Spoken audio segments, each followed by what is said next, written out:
We now know how to decode our TF record example protos into sparse tensors, but we're not done yet. After we repeat and batch our decoded examples, we then have to remap the stored keys to undo the batch reindexing. Let's take a look at how that works. Remember several steps ago when we concatenated the keys to the indices tensor within our sparse tensors? Well, now we finally get to use them to fix the reindexing that happens during batching, where the item ID or user ID gets replaced by the example index within the batch. We first want to map our current dataset that just finished batching to a new dataset that has the fixed indices. So we call dataset.map and pass our batch of sparse tensors to our custom remap keys function. Once in the function, we want to store the incorrect indices and values from the batch of sparse tensors into their own tensors. There is a lot of tensor manipulation in this function, and we don't want to overwrite the wrong thing, and/or we might need some buffer space. So we will use these two tensors later in the function. Next, we want to group by the batch indices and get the count for each. This way, we will know how many instances there were per batch example. We do this by creating a tensor of all ones for each batch example as the segment data in the segment sum, and using the same slice of bad indices tensor as the segment IDs to group into, which are just the batch indices. Effectively, it's just a group by operation of batch index with the aggregate count of number of users or items for each. Don't forget to subtract 1 from the segment sum because we don't want to count our concatenated keys in the totals. We also want to get the number of batch indices. Normally, this would just be the batch size, but in the event of a partially filled batch, it will be smaller, and we need to know this number. This length is essentially just the first dimension of the shape of our grouped by size tensor. We need to know the offsets of our actual data from the keys, with a key inserted after every chunk of real data, which, if you remember, are variable length. So there's no simple way a priori to know where to slice or skip. To aid us in this, we can find the cumulative sum of the size tensor, which can help us with the global reindexing of the batch. Additionally, to know the offsets between each example in the batch due to our storage solution of concatenating the keys in decode example, we will need to create a tensor that has a range from 0 inclusive to the number of batch examples exclusive. tf.range makes this easy, and we can use our length tensor, which is just the number of batch indices, to create this range. Lastly, in this segment of the function, adding the length range to the cumulative sum will give us the cumulative range, which are the indices of the fake data we added to the sparse tensor, by concatenating the keys in decode example. We want to get the key values we stored within the indices tensor. To do that, we first use a tf.gather, with the bad indices tensor we made at the beginning of the function, from the input sparse tensor as our params, and using the cumulative range we calculated earlier as the gather's indices. We slice the tensor only to keep the second dimension, because the first dimension is the batch index, which we definitely don't want, and in fact are trying to get rid of. And the second dimension has our key. We then squeeze the tensor to get into the correct shape of a vector. For us to be able to remove our concatenated rows, we first need to know how many rows we have in the batch total, and then enumerate the range of row indices. We do this first by finding the shape of our indices tensor and taking the first dimension. We then use tf.range with that scalar we just found as our limit to get the enumeration. After all of that work, we now have all of the pieces to find the row indices of the actual data and can drop the key rows from the indices tensor. We have created two sets of indices, and in our Venn diagram, we want the opposite of the intersection. First, we are going to copy some old tensors into new ones that we can play with called x, which will be the sparse indices enumerated range we just made in the last step, and s, which is the cumulative sum range, which are the indices of the keys. We want the indices of the not keys. We will be doing some tiling. First, we need to calculate the number of multiples we are going to tile x, our sparse indices range.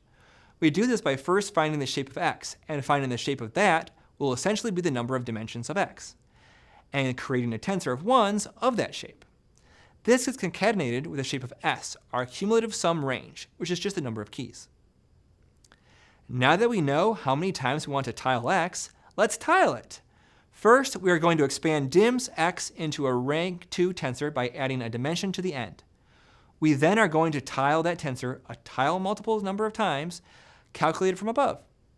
This then gives us a rank 2 tensor with the enumerated indices tiled multiple times, one for each key. TensorFlow is great for doing vectorized math. Now that we have this tiling, we are going to perform our each tile slice for each key simultaneously. First, we create a Boolean tensor with each vector gets a true at the index of the key and a false elsewhere. We then use a tf.reduceAny operation on the last axis, which essentially acts as a logical OR, merging all of the Boolean vectors into one, where any element that is true corresponds to a key index. Remember, we want the not key indices, so we need to negate the following tensor, so that the true elements will be the elements that are not the keys. We can perform this negation by adding the tilde unary complement operator, which will flip all of the zeros to ones and vice versa.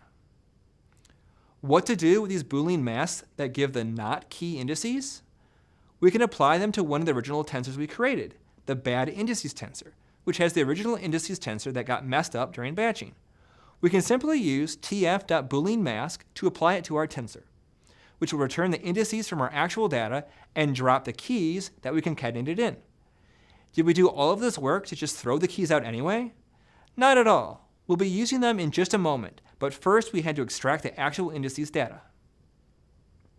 Of course, this is all being put back into a sparse tensor, where the lengths of the indices and values tensors have to match, because they correspond with each other. So we will apply the same Boolean mask, except this time to the original values tensor instead of to the indices. This will return our actual value data and drop the dummy zeros we added to the values tensor back in the decode example function. We're getting close to the end now, but we essentially have only returned to the state we would have been in after batching if we never concatenated the keys. So now it's time to make all of this effort worth it by inserting the keys into the right spot and dropping the batch indices that overwrote them. We will need to replace the first column of the selected indices tensor we just created from our Boolean mask with the keys over the batch indices. This will not be done through tiling, however. It is not as simple as the last time we used tiling. This is due to the variable length of the data. Some items might have 1 user interaction, some might have 5, others 10. The same is true for users who have item interactions. This jagged nature doesn't quite work well with TensorFlow's rectangular tensor structure, so we'll need to have to improvise. We need to know what we are going to tile and how many multiples we are going to make it. First, we expand the first element of the gathered indices tensor, which are our key indices, by adding dimension to the end of that. The multiples will then be the first element of the size tensor, which is the group by batch index counts. This is just the very first tiling to seed the while loop we are going to do later. We have to repeatedly apply this tiling to each example in the batch. However, because there is a variable length of users or items, it is jagged, and we cannot use tf.map function due to how it internally does the stacking of the tensor array.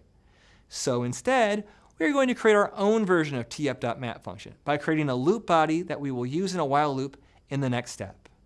First, we define a loop body function that takes the loop index as the first parameter and the tensor that we are going to be growing as the second parameter that eventually will contain the tiled item IDs or user IDs from our stored keys. We will return 2 values, the loop variable incremented and the tensor we are iteratively growing, by concatenating the previous tensor with the next tiling by sliding along the key indices and batch index counts tensors. The loop body we just created won't run by itself, so we need to call it using tf.whileLoop. We call it with our conditions so that it loops over the full length of our tensors using the loop body function we created and using our initial loop vars of 1 for our loop variable, I, and our initial one shot tiling we did 2 steps back. After the loop completes, it will return the tensor we grew through repeated tiling as our new tensor named result, which will be our key values, item, or user indices, expanded out for the correct number of examples that they correspond with. We're near the end. We have 2 correct but separate tensors. One contains our keys, one contains our data that is associated with each key. This is the step in which we finally fix the overwriting of the item ID or user ID by the batch index that happened during batching. To do this, we will concatenate the tiled keys we just made with the second column of the indices that we fixed earlier of the actual data. We have to expand the dimensions of each tensor by 1 at the end of each tensor, and then we concatenate along columns. Awesome! All we need to do now is put everything back in sparse tensor format so that the WALS input function can use it correctly. The indices will be the indices we just fixed in the last step, by concatenating the tiled keys with our fixed indices. The values will be the values that we fixed by removing the dummy zeros we added in the decode example function. The dense shape will be the same dense shape of the input sparse tensor to the remap keys function. We're done. Return the remap sparse tensor, and we will return to the parse TF records function scope, where it will call the one-shot iterator and then go back up in scope to the WALS input function for input rows and input columns. This was a lot of work to remap the keys back into the input data sparse tensors, but it was completely essential. Without it, the WALS matrix factorization estimator will not perform the necessary sweeps because the batch index keeps resetting back to 0 every batch, and the model will not train. With this, the sweeps will perform correctly, and the model will learn from the data. Wow, we now know how to remap the keys to fix the reindexing by the batching process. So let's see how much we've learned. Here's sample data for items for user with the following schema: user index, item indices, ratings. Here are the first two batches of sparse tensors passed to remap keys, with batch size equals 2. Match the tensor elements to what they represent based on color. The correct answer is D. The red highlighted elements is the indices tensor, are the batch indices, which are the first dimension of the indices tensor. Notice that the values range from 0 to 1 because our batch size is 2, so there should only be 2 values. The green highlighted elements are the item indices in the indices tensor, that is what we wrote and read in our indices with the TF records. The blue highlighted elements are the user indices in the indices tensor. This is what we wrote and read in as a key with TF records, and concatenated these to the indices tensor in the decode example function. The yellow highlighted elements are the ratings. This is what we wrote and read in as values with the TF records. The purple highlighted elements are the dummy values. We concatenated these to the values tensor in the decode example function to ensure that the indices and values tensors had the same length. The remap keys function wants to replace the batch indices with their corresponding user indices and drop the added elements of the user indices and dummy values. Here at the bottom is what the sparse tensors will look like after the remap keys function fixes them. Notice that the batch indices have been replaced with the correct user indices, and we've eliminated the extraneous rows with the user indices and dummy values.